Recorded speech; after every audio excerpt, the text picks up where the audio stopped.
Welcome back to the High Ticket DM Sales Guide video series, part 5 of 5, where the main objective is to add $10,000 a month or more to your business via LinkedIn DMs.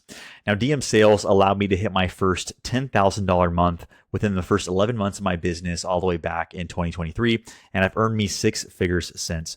It's also helped many clients like Jessica close a $3K per month retainer, Scott close a $2,500 per month deal, Shake $5K per month deal, also recently closed another $3K per month deal, Rivka $4K per month, and Jason over a $20,000 deal with Yahoo. So DM sales have a special place in my heart. They're also one of the fastest ways to add consistent revenue to your business. If this is the first part of the High Ticket DM Sales Guide that you're actually watching, make sure you actually go back and watch part 1 first. If you actually don't have the guide as well, there's a link down below for you to grab your own copy so you can follow along and take action with me.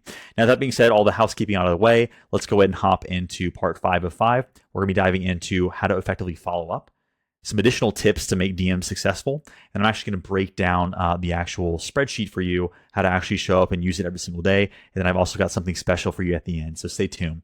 So with that being said, let's go ahead and hop into it. So first of all, we're diving into follow-up. Now, you may have heard phrases in the past like the money's in the follow-up, the fortune is in the follow-up, and there's good reason for that. You know, in order to really make DM sales work, you have to follow up effectively.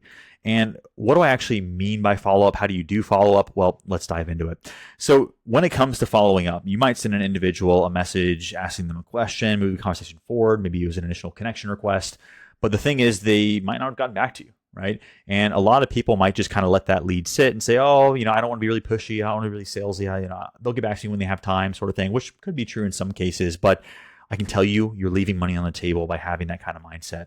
I cannot tell you how many countless deals that I've actually closed from getting all the way to the final follow-up, after 7 days, and then that lead responds and we have a conversation, we get on a call and they become a client, right? And so I believe there's some statistics out there that say that 80% of deals are closed after the 5th follow-up, which is really not really surprising, but it's a really, really powerful metric to just show you the absolute power of follow-up. And so when it comes to follow-up frequency, I follow up every 1 day, 3 day, 5 days, and then 7 days. And what do I mean by that exactly? So it's not like I'm doing it, basically every 2 days. So once I send a message out to someone and they don't respond to me within 1 day, I'll send a follow-up. I'll just bump the message. I'll talk about what this actually looks like here in a second. If they haven't responded after that, I'll send another follow-up in about 3 days. After that, then I'll wait another 5 days. And after that is 7 days. And then if they don't respond after the 4th follow-up, usually we talked about this in part 4. If someone booked a meeting with you or they were really hot, but they didn't move forward, you can always hit them back with better campaigns in the future, new offers, and just reach back out to them to really start that conversation again. But I usually don't go for really 5 follow-ups in a row. It just can kind of be a little bit much. And so with that being said, there are different also frequencies you can actually follow up. If you want to do every 1 day, 2 day, 3 day, 5 day, you absolutely can. If you want to lengthen it out, you can do every 1 day, 5 day, 7 day, 14 days. There's a few options you have. This is most consistently the best approach that myself and my clients have used to get consistent replies. Some people will even follow up, after 5 minutes, after a conversation kind of slows down, 5 to 30 minutes, which to some might be a little bit pushy, but it also works very well as it's something I've tried in the past. But typically I'll stick to the 1 day, 3 day, 5 day, 7 days. And so what happens if you send a message to someone, you follow up twice, they respond? Do you go to the 3rd follow-up, or how does it actually work? Well, how I view it, the cycle resets every time a lead responds and you start that conversation again. So let's say you follow up in 1 day, then you hit them with a 2nd follow-up in 3 days. Then let's say they respond, but then you send another message and they go dark again. Well, then 1 day, 3 day, 5 day, 7 day. This cycle keeps repeating. It's almost kind of like a countdown where you're basically saying, okay, 1, 3, 5, 7, last chance. Okay, no response. Put them for later. Maybe you go 1, 3, 5. Oh, they respond. Move it forward, and then kind of start again. So, with that being said, I want to go ahead and dive into some examples of follow-up you can actually use to get out there with the most success.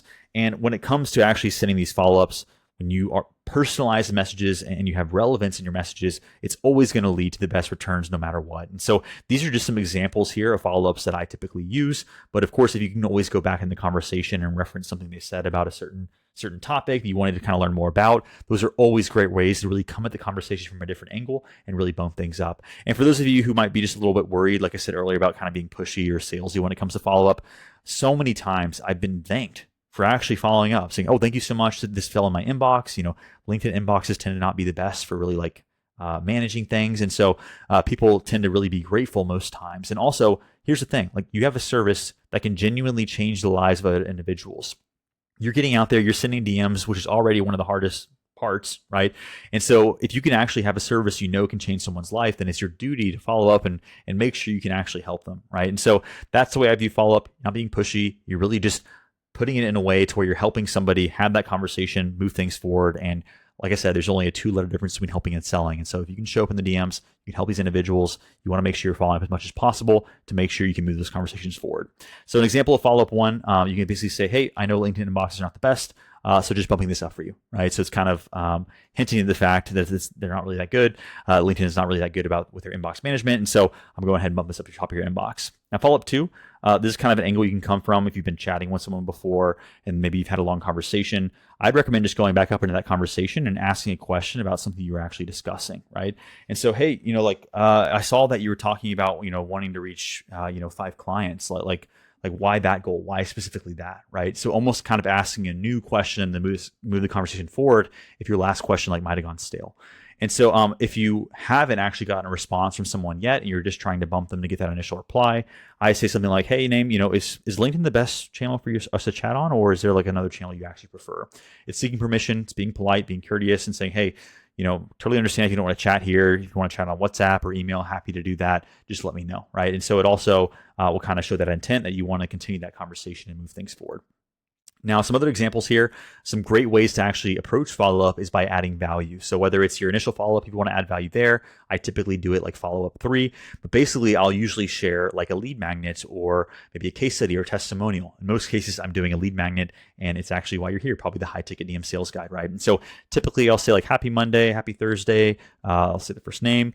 And then, not sure if you're trying to reach a certain outcome. Say, for example, not sure if you're, trying to send DMs here. Not sure if you're trying to generate leads here is something I would use because the DM guide actually helps them do that. But I created a complimentary high-ticket DM sales guide or whatever your lead magnet name would be that you can actually use to book more qualified sales calls and add 10K per month to your business. Would you be interested in checking it out, right? And so, of course, you want to make sure that your template is accustomed to the outcomes that your lead magnet or whatever video you have would provide. But here's one of the things you'll actually see a lot of great success with. I asked, would you be interested in checking it out? A long time ago, I actually would just send the links over directly to the landing page, have them click on it, put their email in, and then actually claim the guide. But a lot of times people just wouldn't do it. They wouldn't click on it. They might have clicked on it. They might have looked at it, maybe didn't get their interest. They didn't put things in and move things forward. However, when I ask, would you be interested in checking it out? It actually sparks curiosity. They'll say, oh, sure. You say, okay, cool. Like, what's the best email so I can send it right over, right? And they'll 9 times out of 10, if they said sure already, they'll share the email. I just typically plug that directly into the actual lead capture form, and then it'll automatically send them an email. Then I'll also send them the actual guide in LinkedIn chat, like, hey, here it is as well. And then I'll also send them part 1 of this video guide as well to come and start watching along. And so, with that being said, I highly recommend you actually ask, engage, and seek permission first, like we talked about all the way back in tonality in part 2. Hey, would you actually be interested in checking it out? Instead of just sending them a link, not only are you going to get better responses, you're actually going to move that conversation forward as well because you're having a touch point where they actually respond. And you can say, hey, here's that DM guy. Like, by the way, might you be looking for help to kind of improve your DM game and book more meetings on LinkedIn? It gives you that in as well to keep the conversation moving forward. And so highly recommend you actually ask that question instead of just dropping a link and just giving them value.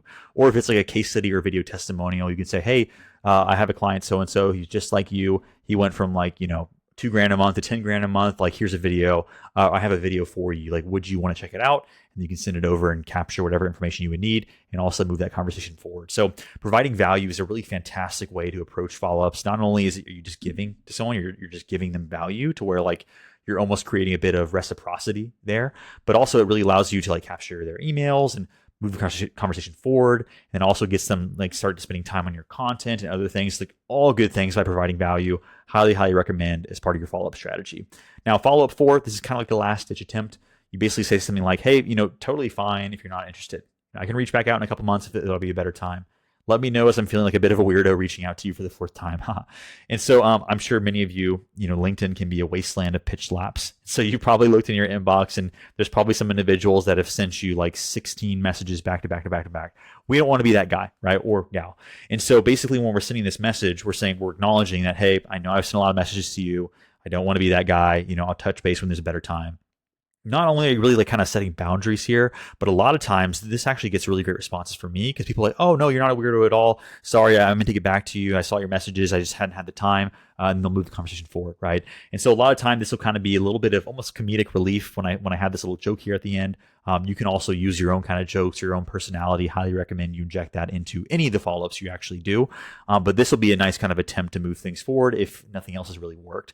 And if no one really responds to this, I'll usually, like I said, maybe touch base with them every couple months, see where things are, try to spark things up again.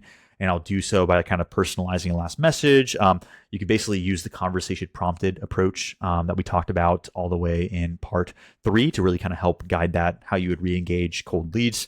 But basically from there, I wouldn't really go for like 5, 6, 7 follow-ups because like after a certain point, you're just kind of wasting your time on a lead when you could be talking to others who are actually ready to move things forward. So with that being said, that's follow-up. You need to make sure you get out there, you do follow-up. It's a crucial part of DM sales. Like I said, I can't tell you how many meetings have been booked from just getting out there and doing consistent and effective follow-up. And so you want to make sure you put your own personality behind it. You want to make sure that you make your own templates and approaches you want to use for follow-up, but it is extremely important to make DMs work as the money's in the follow-up. So I want to talk about some additional tips to succeed with DMs. Then I actually want to hop over into the actual spreadsheet we've been breaking down over the last few videos to make sure you have everything you need to show up and start taking action. And so when it comes to DM success, personalization and relevance, we talked about this multiple times when sending out connection requests and sending out messages. It's going to be best for anything you do, whether it's follow-up, like I said, regular DMs, having a chat. You want to always try to make your messages personalized and relevant. It's going to give you the highest chance to actually have someone accept your connection request, actually have them respond to your message, respond to your follow-up, move things forward. When at all possible, always try to get out there and personalize your messages and make them relevant to the individual you're talking to. Second piece, so speed is king. What do I mean by that? Money and book meetings love speed. Money loves speed. It's a saying, getting out there, taking action very quickly. This will give you the best shot of booking more meetings, closing more clients. And just think about it from the perspective of the individuals you're reaching out to, right? If you send a DM to someone kind of opting in, you maybe kind of pique your interest a little bit, and the person takes like 2-3 days to get back to you. I don't know about you, but I probably lost interest at that point, right? Now, the thing is, if you send a message to someone when you're hot, when you're interested, and they get back to you saying, hey, yeah, sure, we can check this out. We can have this chat, yada, yada, move things forward. Then you're in the conversation. And I can tell you so many times I've just booked meetings like that within 5 minutes because I've been active. My time block in the morning, 7 to 9, breaking things up, however you do it. I'm active. I'm sending messages. Someone pops up in the inbox. I shoot them a quick message, move things forward, and keep up with the routine, right? And so when you really move these conversations forward, it allows you to not only move towards that book meeting a lot faster, in some cases like 5 minutes to a day, where it might have taken you a couple weeks, maybe even a month, but it just really actually captures the interest of that lead at that time. It shows that you probably show up and are like this with your clients as well. If you're taking a slow time to respond, you're not really being active, how are you going to act with these individuals when they actually become your client, right? So that's also something you want to consider. Now, keeping it short, you want to act like you're texting a friend, but not in the way we talked about in tonality in part 2, to where you're being like overly friendly, using like a bunch of exclamation marks. Like you want to seem chill, relaxed, calm, just kind of like they're kind of acquaintance to some degree. But basically, you want to keep the messages easy to read. You want them to be digestible. You want them to be frictionless.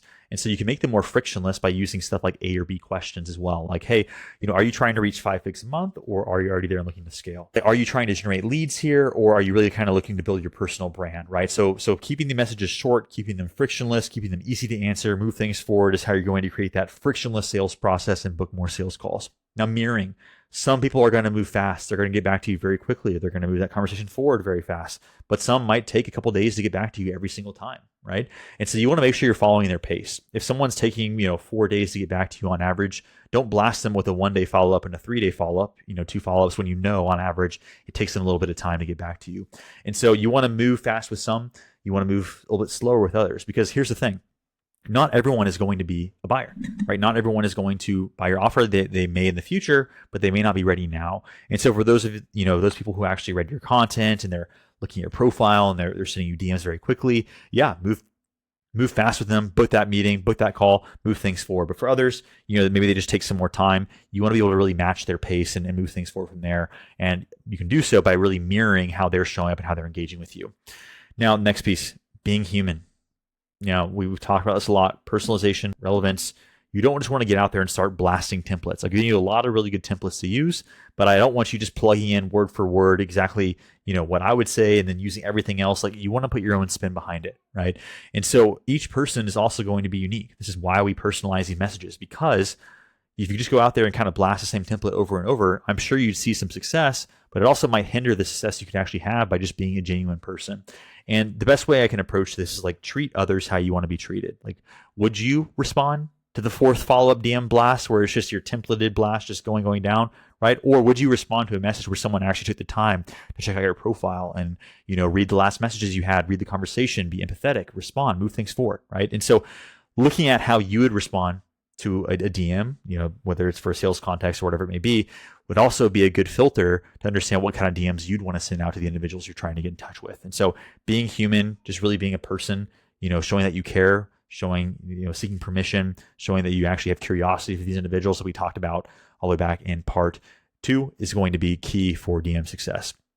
Now, the final piece, this is going to blow everything out of the water and really just improve these additional tips, improve your follow-up, improve, moving through the sales conversational flow, and improve your outreach, is just staying consistent, showing up every day. Practice leads to growth. I can't tell you, for those of you who are actually watching the guide this far, first of all, you're my kind of person, really appreciate you. But also, you could go back and watch this guide 2, 3, 4 times.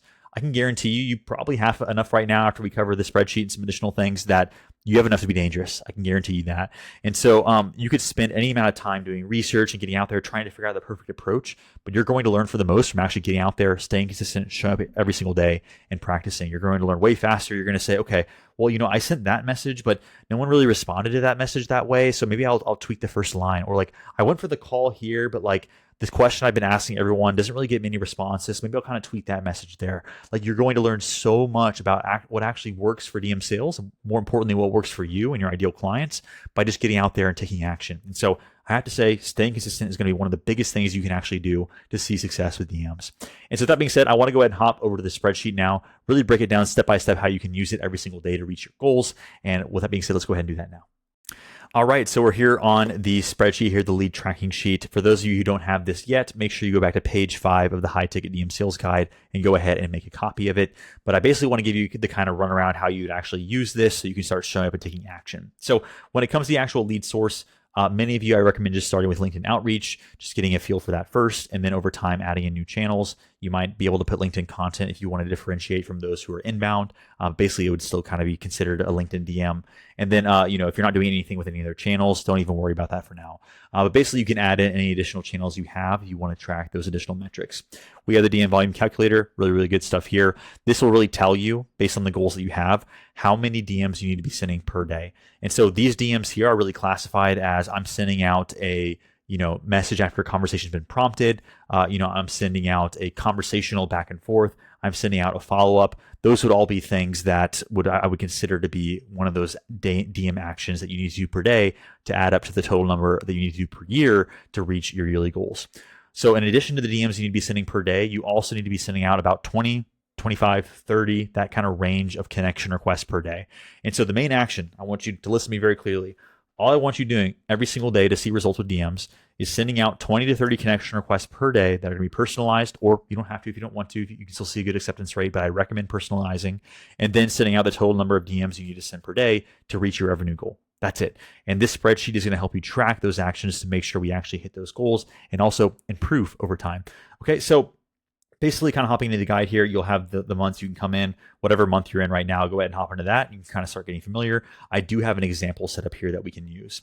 And so basically coming up here to the top, kind of giving a general breakdown of how it works. We have the date here. You can put in the date column. Let's say you're about to send out 20 connection requests, start 10 combos, move things forward. Instead of putting in the date each time, you actually have to highlight 2 of these here, and then you can just drag down to be for that one date that you actually have. If you just drag and do the 06, it becomes kind of like tiered there. So just kind of a quick tip to make it easier. Then you have your lead sources. In most cases, for a lot of y'all, it's going to be LinkedIn outreach. We have the lead priority we talked about in part 3, basically diving into the types of priority of leads, whether they're inbound, they raise their hand, whether they sent you a connection request, whether you sent them a connection request, right? And then for some individuals, I know many of you might have referrals, so you can also track your referrals here, who it's from, and then their status as well. Lead name, that's pretty important to have. You want to make sure you have the right person's name so you can actually track them and find them in LinkedIn. This is pretty handy to when you actually get to the sales process, helping you actually track revenue.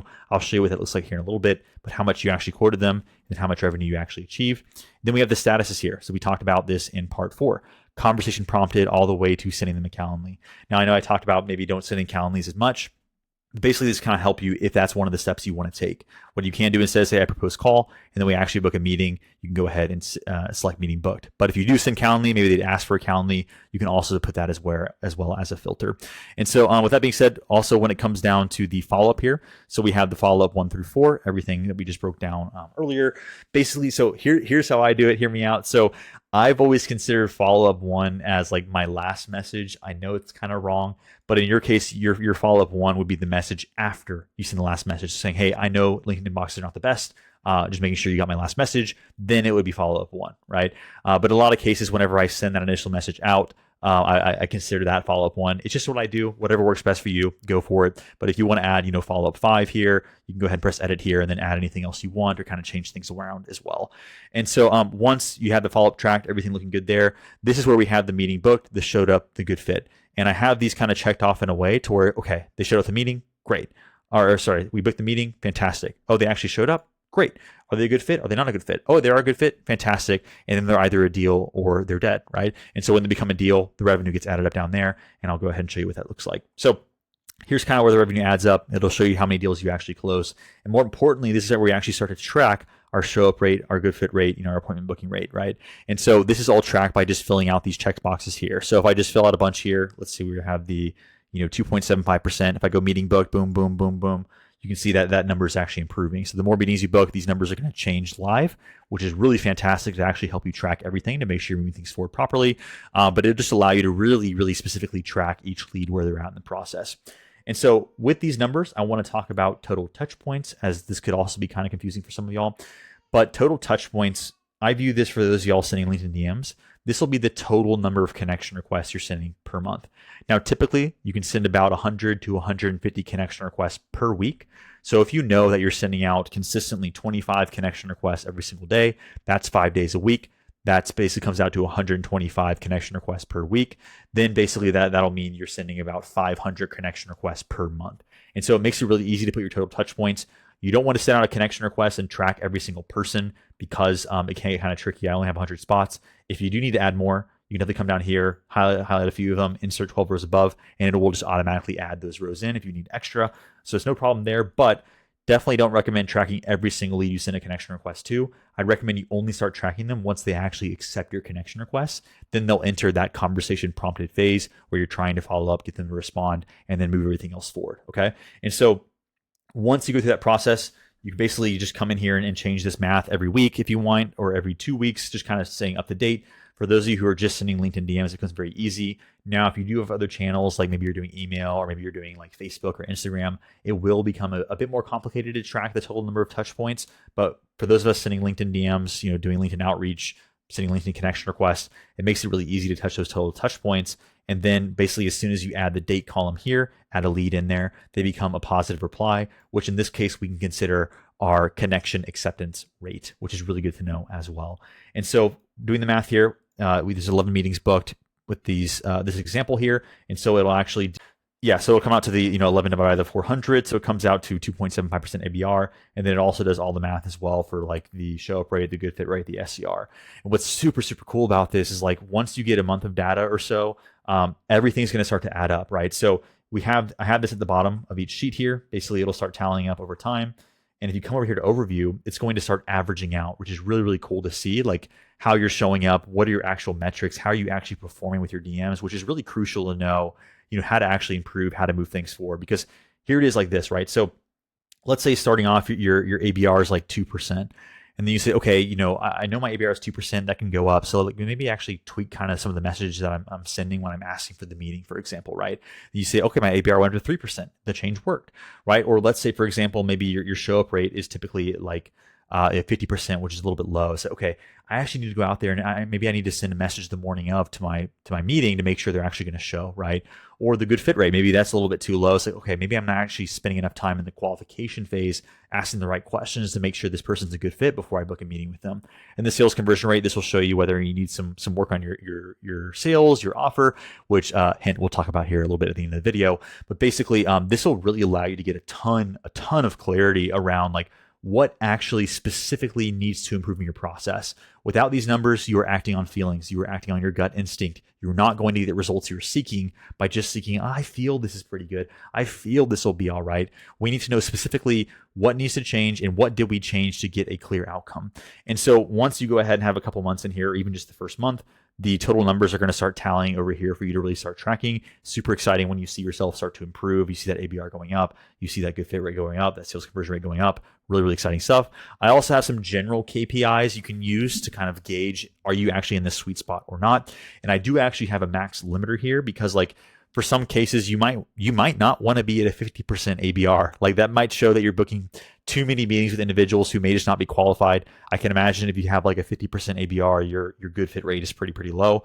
And so I have a general range you can kind of stick to kind of tell you if you're in the sweet spot or not. In some cases, having a high ABR like 10%, definitely doable, definitely possible. But you do also want to make sure you're having the right leads hop on the call, you're getting the right calls, and then individuals are showing up, et cetera, et cetera. And so with that being said, this will give you a good range. Get out there, make sure you take the daily actions of sending connection requests, sending the daily number of DMs that you come out to with the DM volume calculator, and then everything you'll need to track things will be in here in the actual DM spreadsheet. All right, so with that being said, let's go ahead and hop back over to the high ticket DM sales guide. I got one last special thing to share with you. I'll see you there.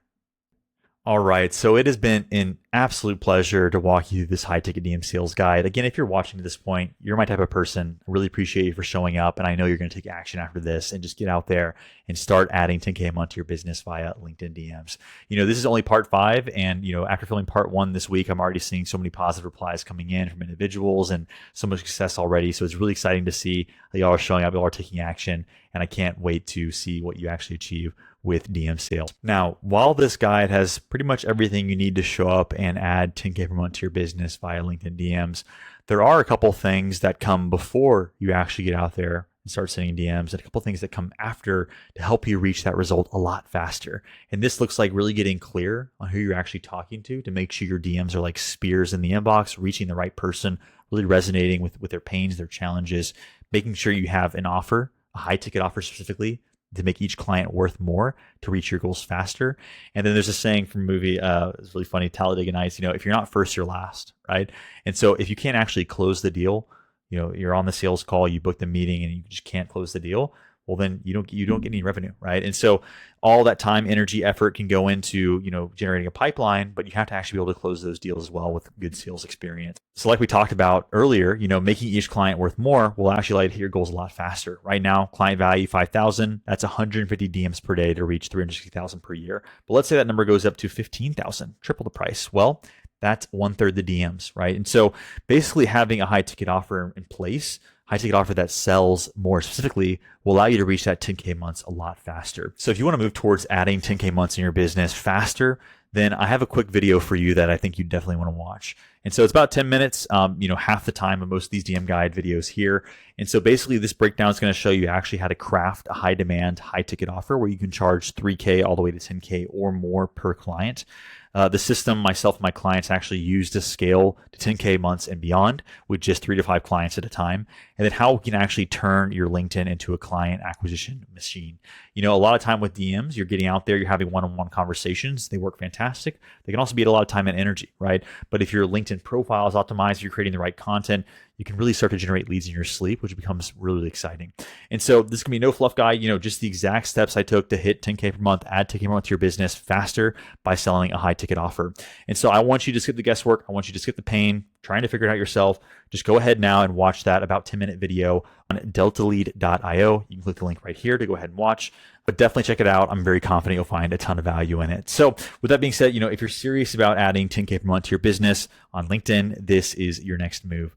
And again, if you've gotten to this point in the guide, you're my type of person. I know you're going to show up. I know you're going to take action. I'm really excited to see what you can do with this DM guide. And I'd love to take you the next step further and help you reach your goals a lot faster in terms of adding 10K per month to your business. So with that being said, this has been an absolute pleasure walking through this high ticket DM sales guide.